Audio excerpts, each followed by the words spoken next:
பொள்ளாச்சி பாலியல் பலாத்கார வழக்குல 9 குற்றவாளிகளுக்கும் சாகும் வரைக்கும் சிறை தண்டனை விதிக்கப்பட்டிருக்கு.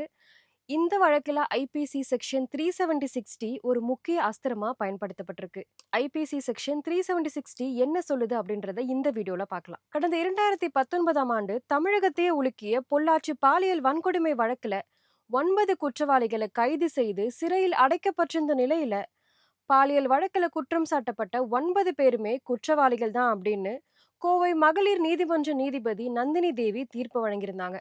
அதோடு பொள்ளாச்சி பாலியல் வன்கொடுமை வழக்குல 9 குற்றவாளிகளுக்கும் சாகும் வரைக்கும் சிறை தண்டனை விதித்து உத்தரவு பிறப்பிக்கப்பட்டிருந்தது. ஐபிசி செக்ஷன் 376 இந்த வழக்குல ஒரு முக்கிய பங்கு வகிச்சிருக்கு.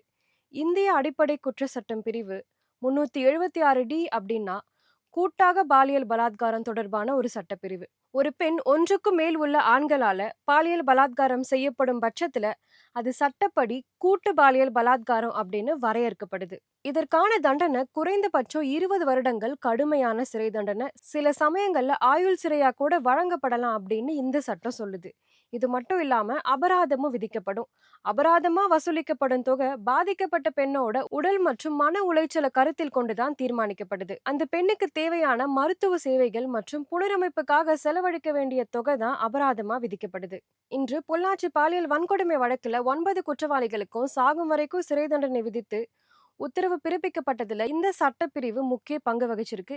இந்த வழக்குல பாதிக்கப்பட்ட பெண்களுக்கு மொத்தமா ரூபாய் 80 லட்சம் இழப்பீடு வழங்க நீதிமன்ற தரப்புல உத்தரவு பிறப்பிக்கப்பட்டிருக்கு.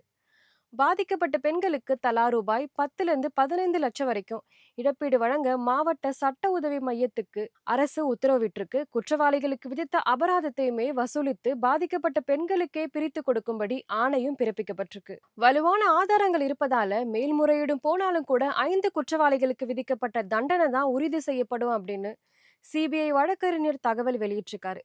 பொள்ளாச்சி பாலியல் வன்கொடுமை வழக்குல அரசு தரப்புல விசாரிக்கப்பட்ட 48 சாட்சிகள்ல ஒன்று கூட பிறர் சாட்சியா மாறவே இல்லை. பாதிக்கப்பட்ட அனைத்து பெண்களுமே பயம் இல்லாம சாட்சி அளிச்சிருக்காங்க.